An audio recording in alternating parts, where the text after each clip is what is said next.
It is time for our language lesson. Today in our language lesson, we are going to be practicing the reading strategy called summarizing.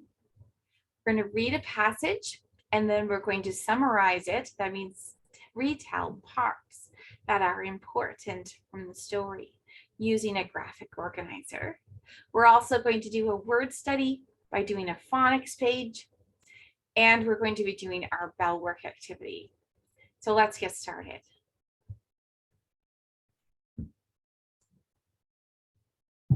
So today's Bellwork activity is page 25. And on page 25, you will see that there is a reading passage. This reading passage is a nonfiction passage.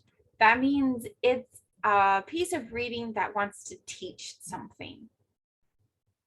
And as you read this story, as you read this nonfiction teaching passage, you're going to be coming across words that you are going to have to work out.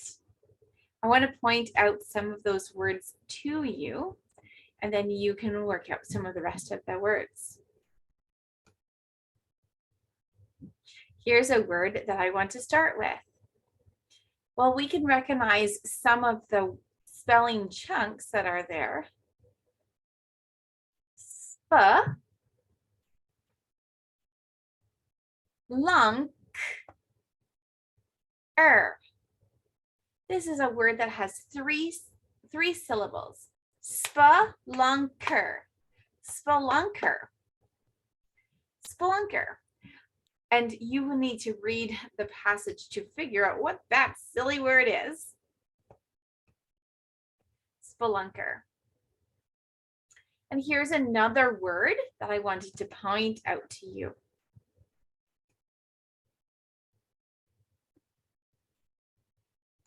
And maybe you will already recognize some of the word chunks that are there. Well, I can see that this word, and I'm sure you can too, is the word lines. And this word has a spelling pattern that we recognize, I-D-E, eyed lines. This U is silence. Guidelines is that word, guidelines. You can use your your reading buddies, Chunky Monkey, Stretchy Snake, and all the rest of those that are great tools for figuring out a word.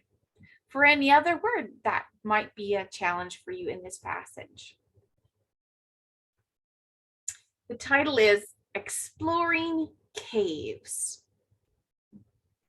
Now I'd like to go on to the next part, because after you've read this passage, then you need to do a task to show that you have thought about and understood what you were reading.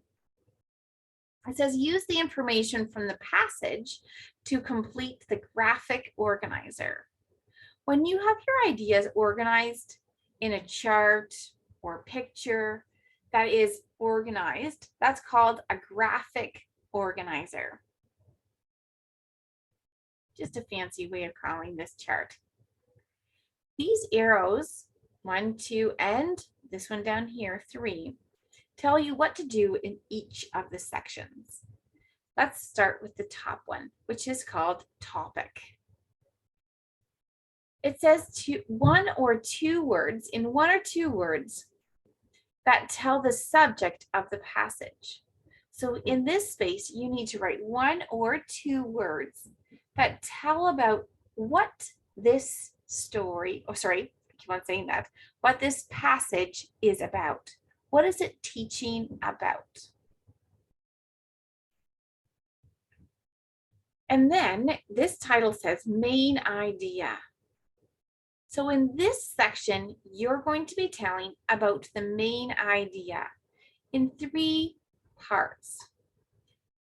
You need to think about 3 key details, 3 important things that is being taught about exploring caves. Here's something a little bit more that you need, gives a detail of what to do. The most important point that the author is making about the topic. So the main idea is the most important point that the author is making about the topic. You need to print 3 most important points that the author is trying to make about the topic of exploring caves.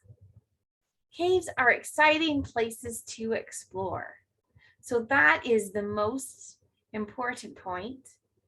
And these 3 things are going to be sentences that tell more about the main idea. So tell 3 things that support, that tell what or why or how caves are exciting places to explore.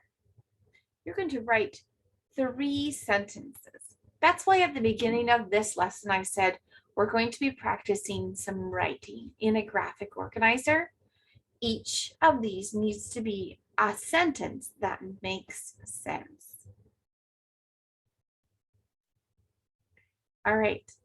So if this activity takes you quite a bit of time, that's okay, because we have some time to catch up with our week's activities for tomorrow on Friday.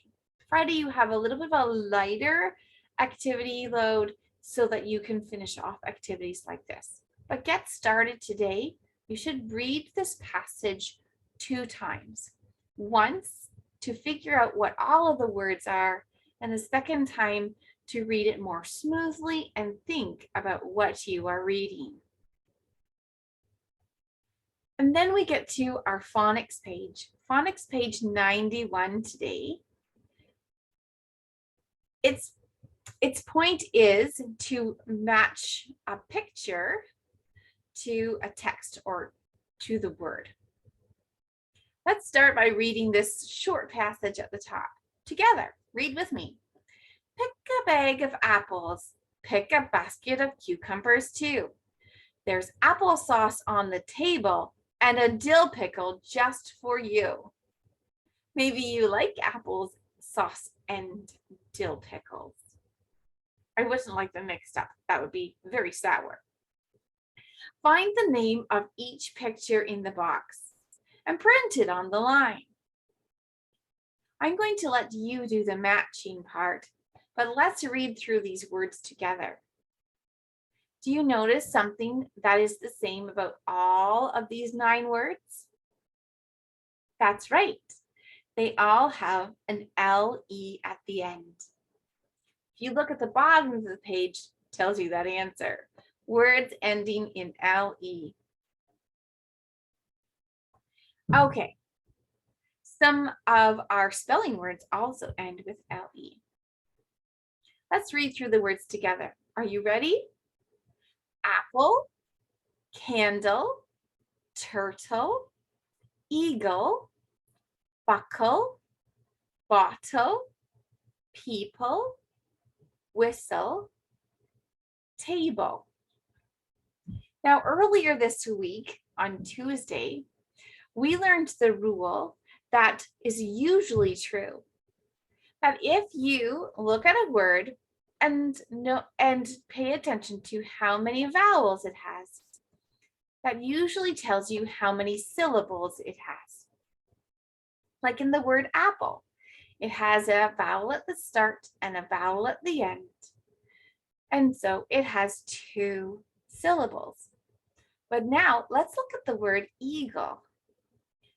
Eagle has 1, 2, and I did join those 2 on purpose. I'll get back to that. And 3.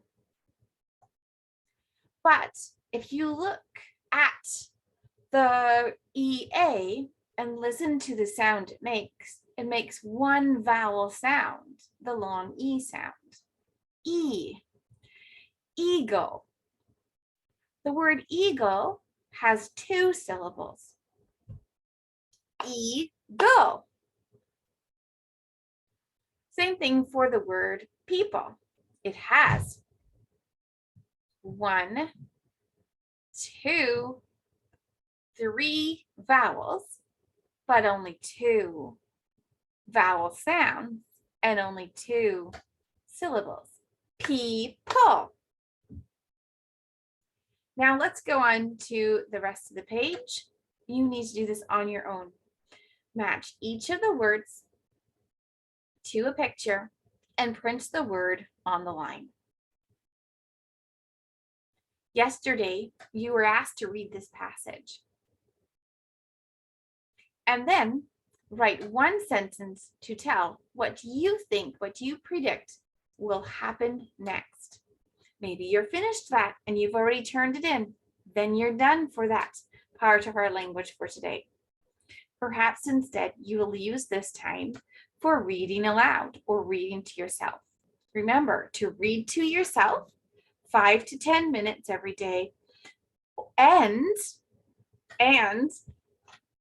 read to someone 5 to 10 minutes a day. This will help you to practice what good readers do. Well, I hope you have a great day and let me know if there's anything else that you need.